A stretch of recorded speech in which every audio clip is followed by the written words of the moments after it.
Hello, ladies and gentlemen, what is going on? Welcome back. This is Force, and here today we're going to be taking a special look at Chronicle RuneScape Legends. The developer Jagex is currently going through a sponsored campaign to just try to get word out about this game, and they reached out to me and asked if I'd like to be part of it, and I said yes, because I actually had seen this game and thought, this looks like it could be pretty neat. This is more a tabletop game than it is a card game. Cards are just used to fill the tabletop board, if you will. All right, so let's take a look at this game. Let's see what it's all about. So first off, I'm gonna just do a couple things. I'm gonna get rid of a few of these things because I actually know that I don't need them, and I'd like to draw into something else, and then I'll get to it explaining all the different things that you can do, and again, what this game really focuses on. So as you can see here in front of us, there's a tabletop, and there are figurines. There's my figurine and the opposing player's figurine, and these are actually called your legends, and the goal of the game is to defeat your opponent's legend. But we're not playing cards necessarily to straight attack their face or attack their creatures. In fact, we're playing cards to feed our legend. The idea is that we make ourselves more powerful, be it through getting more cards in our hand, or for increasing our attack, or increasing our health or our armor, which then allows us to fight the opposing player's legend at the end of the game, if we get there. However, a lot of the times, one of the legends will die prior to that, because there'll be different effects and spells that'll deal damage. Like, for example, here's a spell. This will use up one of my tabletop spots, and when I cast it, it'll just deal 3 damage straight to the legend. But all these creatures, they don't fight the opposing player. They fight our legend, and they make us more powerful. So killing these guys gives me 3 gold. Killing this guy gives me 1 permanent extra attack.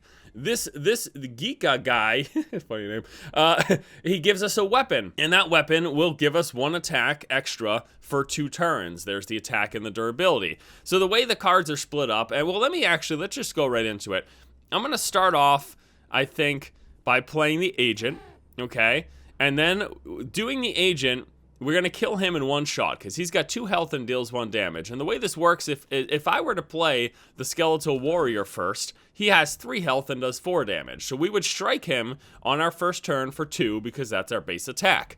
And then, since he doesn't die, he would retaliate for 4, bringing our total health down to 26. I don't want that to happen. I want to be able to one-shot him. So I could one-shot him 1 of 2 ways. I could play the agent, which will give us permanent 1 attack, or I could play the Geeko weapon, which will give us 1 extra attack for 2 turns. I'm going to go with the agent. Now, he's got a negative side effect of making us discard a random card, but we're going to try to mitigate that so that's not so bad. Okay, so we're going to go with this Skeletal Warrior next. So it's all about your order of operations, if you will. The order in which you play your cards is really important. So the first turn, we're going to attack this, kill it, because it'll be at 2 health, and we'll get 1 permanent attack, which will put us up to 3. We can then one-shot this guy, which will give us 3 gold. Now I'm going to put the other warrior down, because gold's actually going to be important later on. And then for my last card, we're going to put our Wizard Mind Bomb. So what's going to happen? All right, well, we know exactly what's going to happen. It's all about the order of operations and how you lay it out based on the cards in your hand. So we're going to hit play.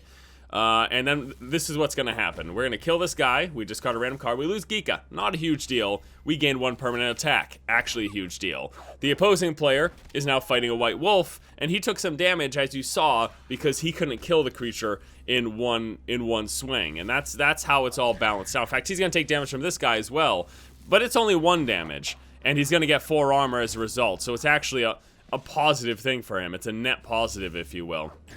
And this is how the game is played. This is how it lays out. Every single turn, both sides play their cards, and it's always 4 spots, and you try to play it in an order that's going to be most beneficial to you. So there we go. We just drew a couple cards. It's all looking good. Then one of the cool things that I've noticed about this game is there's different heroes, and each of them can play vastly differently. Now there's cards that like everyone has access to, but then there's legend specific cards. And again, these guys, our dudes, are called legends. All right, so let's take a look at what we would want to do this turn. Now, just so you know, the big goal of this particular deck is to draw a lot of cards and then use spells to kill him. And we've got spells that will actually do damage based on the number of cards in our hand. So as you can imagine, that works out for us. Okay, so we got a 1/1 weapon off of the worker. We got +3 attack. I mean, we could just do damage straight to his face. I'd like to draw a card because I think we definitely need some more cards.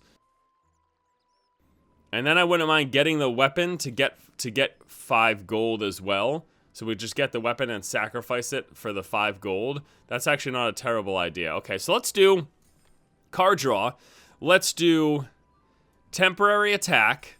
Okay, so we'll kill this guy in one shot. We'll get a gold. We'll draw a card. We'll kill this guy in one shot. We'll gain 3 temporary attacks. That's 3 attack for your next move. That plus 3 attack will let us one-shot this guy instead of taking the damage, even though it'd be very little damage. We'll take no damage instead. And then we'll get that weapon and we'll spend it right away to gain 5 gold. Okay, so that'll be our turn. We need card draw big time though, because we don't have, we still don't really have what we need to kill him, or to even do significant damage to him. We do have those 2 scorpions, which will deal 3 damage straight to his face. And if we don't end up, but the thing is, I'd like to keep my hand fuller for when we draw those cards. Now, I haven't mentioned it yet, but if you didn't notice, we do draw 3 cards every single turn. That's the default. So at the end of this turn and come into next chapter, they're called chapters instead of turns, we're going to be up to 7 cards. And there's a max of 10. You can't go over 10 cards. All right, he's got a battle, so we're going to fight. This card right here is going to battle us, and he gets to draw a card. So it's actually not too bad. He deals 4 damage to us because he's got 4 attack, and we deal 3 damage to him. We're actually both at the same health right now. It's 20 to 20, so we're on even footing. So yeah, we go through these chapters, and there's a total of 5 chapters. And as we move through this process, we try to, again, the whole idea is to set our legend up in the best position, or if we can along the way, kill him. But to get ourselves up in a strong position is the game plan, is the idea. Now, we did draw Earth Blast, but the problem is we could accidentally, no, we won't lose it if we do it this way. Okay, here's what we're going to do. Ready? This is going to be a turn that you haven't seen played out before, but this is actually this will be a good thing. We're gonna play the Faldor Party Room, okay, and then we're gonna play the Earth Blast. So what's gonna happen with this order is we're gonna draw 4 cards and discard 2 at random. So that's gonna it's just draw 2 cards basically, and that's gonna put us up to 7 cards, and then that'll have us deal 14 damage to his face. Now the other option is to wait until next turn to do this. So wait, what if we waited? What if we did nothing right now and we wait till next turn? Or what if we play 2 Wind Strikes, which will put us down to 5 cards, then we draw 3, then we play 2. That might be better. Or do we want to play the 2 Wind Strikes, or do we want to play the 2 Scorpions? Does it matter? Let's just play the 2 Scorpions. So it's going to do 6 damage total. So here's my game plan right now. Again, this is why thinking in the different chapters, thinking out your turn, and thinking out future turns makes a difference. If I were to do this right now, if I were to do these 2, if I were to do the Earth Blast plus the Party Room, it would have put us at 7 cards to deal 14 damage.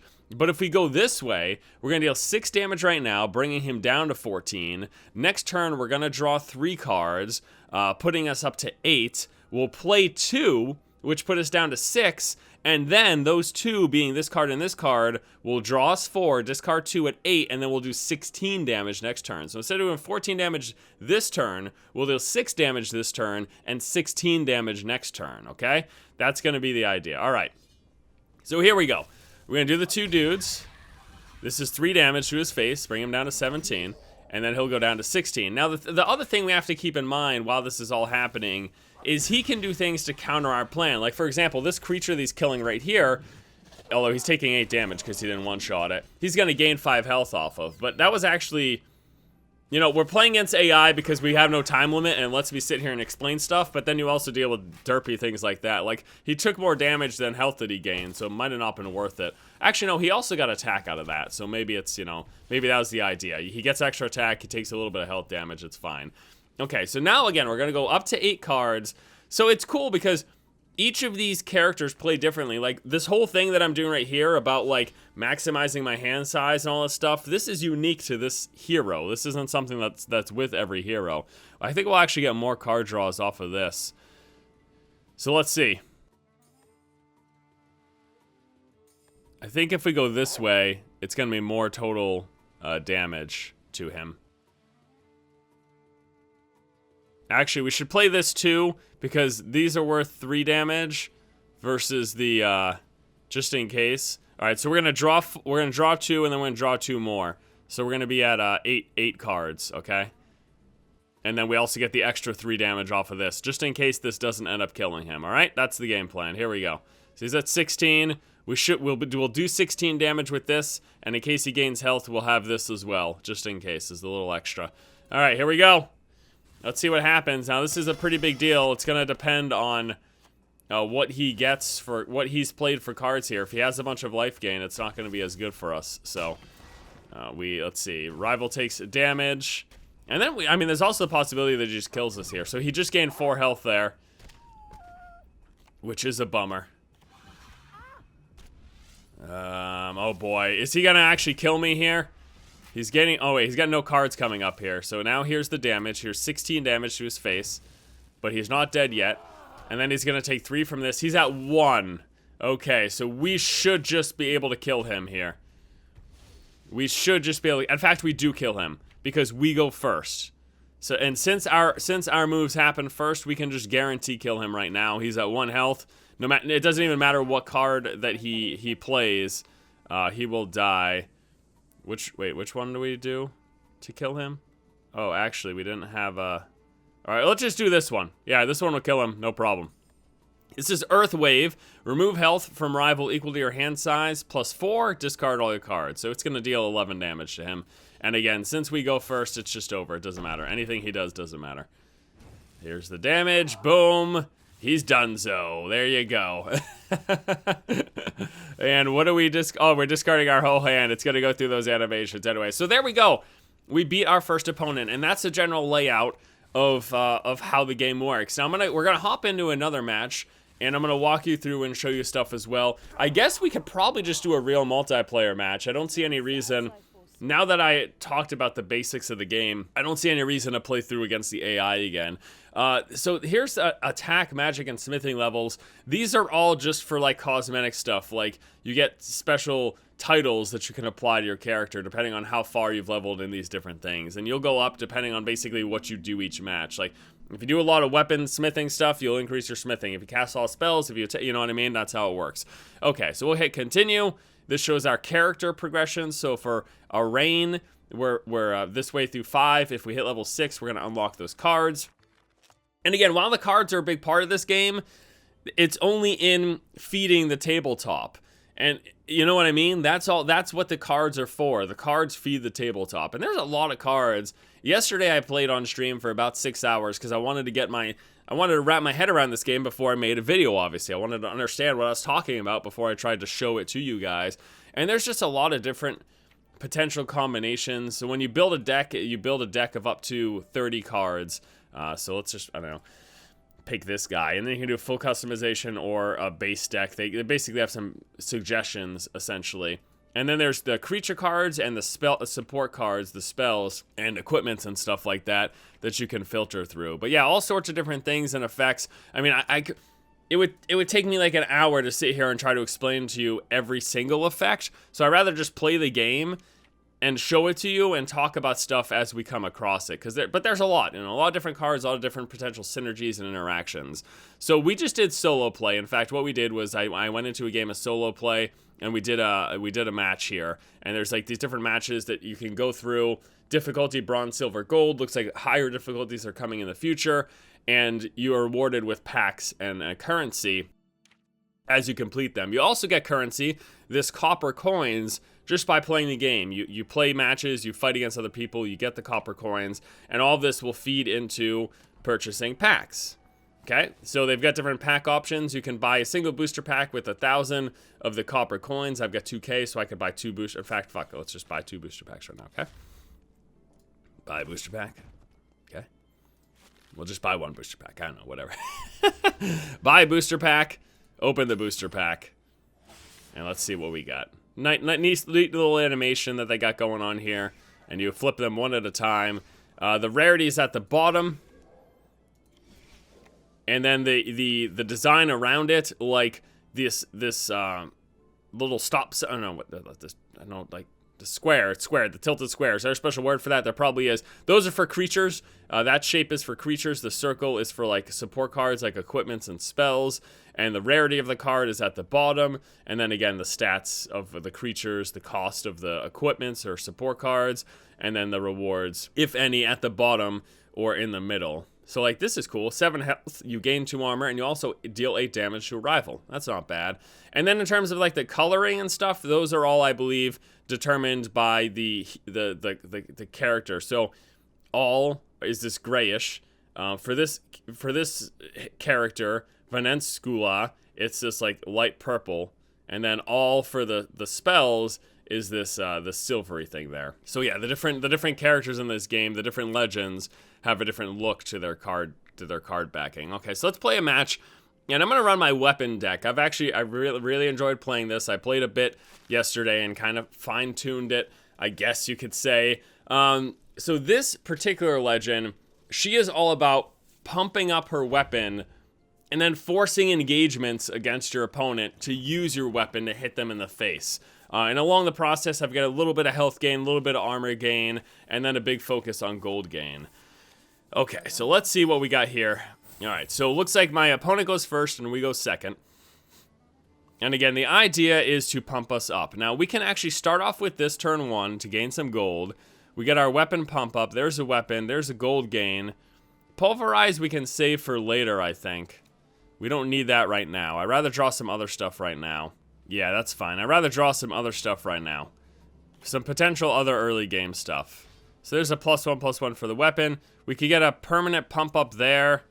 Permanent pump up's pretty nice. So we're gonna go with the gold gain first. It removes a weapon, but I have no weapon to start, so I just get 3 gold for free. There's a timer, so I'm gonna have to be a little bit quicker here. That's gonna be the discard, but it gives us 1 attack that's gonna put us up to 3. This will put us up to 5, and then at 5, we could pump the weapon +2/+2, which I think will do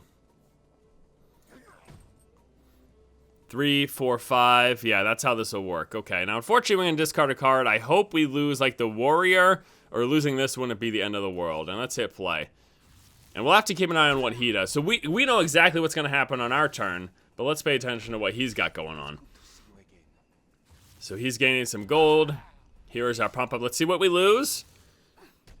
This is a big moment. Okay, well that's a little bit of a bummer, but it's not the end of the world. The biggest annoyance there is that was one of our cards to strike the opponent. And losing out on that means we lose out on potential damage to their face. But hopefully, if he doesn't have any weapon removal, which I haven't seen a lot of people running weapon removal, we did hold on to our weapon pump-ups, which means our weapon's just going to get really, really strong as time goes on. So we just give our weapon +2/+2, and you can see already, look at this, we've got 7 attack already. That's the beauty of this deck. You get so much attack so quickly. You end up dealing a ton of damage. Now, you end up doing a ton of damage to your opponent early on, as long as you hit those strike cards or like the pulverize. All right, so now the alley is a bit of a bummer. We don't really want to use him, but we can get some durability pump ups. We can get some gold. So this is gonna put us at 4. Weapon, we're gonna pump up the durability so we hold on to the weapon longer, and then we're gonna get some gold. So our hand size doesn't matter in this deck. We don't have to hold on to our cards at all to be like, oh, I need to maximize my hand size. We can dump stuff with this deck, but with the last deck, there would be turns where I would sit on cards because like, oh, I don't really want to play it because my maximum hand size is going to have me dealing more damage with my spells. But this is a much different deck. This is a deck that's about accumulating gold, pumping up my weapon, and then using that weapon to strike my opponent. Now, the alley Morrisane that we have, normally great, but at this point we would lose our 4/4 weapon, which we do not want. In fact, it's going to be a 5. It's going to be a 5/4. And we definitely don't want to lose it then. Now, we are going to gain some durability here as well coming up. He dealt 4 damage to me. Not too bad, though. He's already at 20. He's at 20 health. And we're at 8 attack right now. We've got so many cards to fight our opponent. Any of those would be really, really good for us right now. In fact, he just gave us some gold, I believe, with that spell. It probably gave him more gold than they gave us a little bit. All right, now we're up to 10 gold. We got our 5/5 weapon, and a 5/5 is plenty. It should power us through. Now it's all up to the draws. We're on top deck mode with this deck. It seems to happen a lot. Top deck mode seems to happen a lot here. All right, let's see what we draw. There we go. We got double battle. That's perfect. Okay, that is perfect. Double battle, draw a card, and then we're going to one-shot this guy and draw 2 cards. And this is going to put us down 3 durability, so we'll be at 2 durability at the end of this. We're going to battle him twice at 8. We're going to deal 16 damage to him. Here we go. He's going to deal 8 damage to us. Unless he pumps up, unless he gets a weapon pump up or gets more total attack pump up, like that KGP agent, we should be coming out on top here in terms of the engagements. Oh, he just got +1 attack. Look at that. Okay, so he's going to be dealing 10 damage to us. We're going to be dealing 16, so. And drawing some cards in the process. And let's hope he had himself take damage. Oh, he took 4 damage. Oh, wait. There it is. Inadvertently killed himself, not knowing that I was going to force the battles. And that's how this particular deck works. I force battles and say, sorry, sucker. Nice. There we go. First win of the day, 75 gold coins. So again, as you can see, you'll get gold coins from playing, or not gold coins, you'll get copper coins from playing, and you'll use those coins to do stuff. Unlocked at level 10. It looks like they give you platinum in the progression as well. So platinum is the out-of-game currency. This is what you use. This is the real money way to unlock cards and stuff. In fact, I'll show you back here in my packs. So the way it works is I think it's like $3 for 2 booster packs and like $5 or so for 6. They do the thing that all of these games do, where when you purchase something, they give you a little bit more than what you need to actually purchase the item in game. So I think it comes out to, you can spend $35 to get like 30, I think it's 3,200 platinum, and then you only need 2,800 for the 50. So it actually comes out to being about $30 for 50 booster packs. Now, as you can see, again, as part of this promotional thing that we're doing here, they just gave me a ton of this stuff, but I haven't bought a ton. I did buy 50, but that was it. You know, I played this game a bunch with just using the basic cards, and I don't know, it seemed fine. Obviously, though, the stronger cards are going to have you play better, especially when it comes to playing on the ladder. So, you know, using the copper coins or actually putting down some money to purchase some cards as well.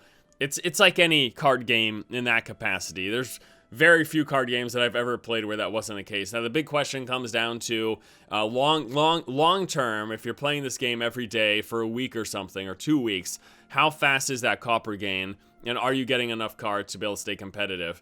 I can't tell that right now, but I'm sure if you were to check out forums and the game's Reddit and all sorts of stuff, you'd get a better indicator from people who have played the game much, much more. So I think that's going to do it for this particular video, guys. We got to take a look at 2 different characters playing in a solo game mode, as well as playing against a real person. There's one other thing that we're going to be taking a look at, and that is dungeoneering, but that's going to get its own video because that's a thing. It's like an arena style mode in which you build a deck from scratch, sort of like booster drafts in Magic or Arena in Hearthstone. You build a deck from scratch, you play against other people, and you get a reward as a result. And it's either going to cost some copper or a little bit of platinum to enter. Again, very similar to many other card games. So it's so weird. I feel so weird calling this a card game because while like the user interface and the start of the match is like, oh, it's just a card game, right? It's like a tabletop game that just uses cards as its presentation method, essentially. In fact, if we just went to my collection and thought of these as just figurines, it would make total sense because the game space is an actual tabletop with figurines on it. But again, it's just how they chose to visually represent it. So again, I want to give a big shout out to Jagex for sponsoring this video. Thanks to you guys for watching. As mentioned, we will be doing a second video taking a look at the dungeoneering, but I hope you enjoyed this gameplay video so far, and I hope it gave you a good idea of what Chronicle RuneScape Legends is all about. It seems like a pretty neat tabletop / card game. Thanks so much for watching, guys. Hope you all have a fantastic afternoon, and until next time, I'll see you later.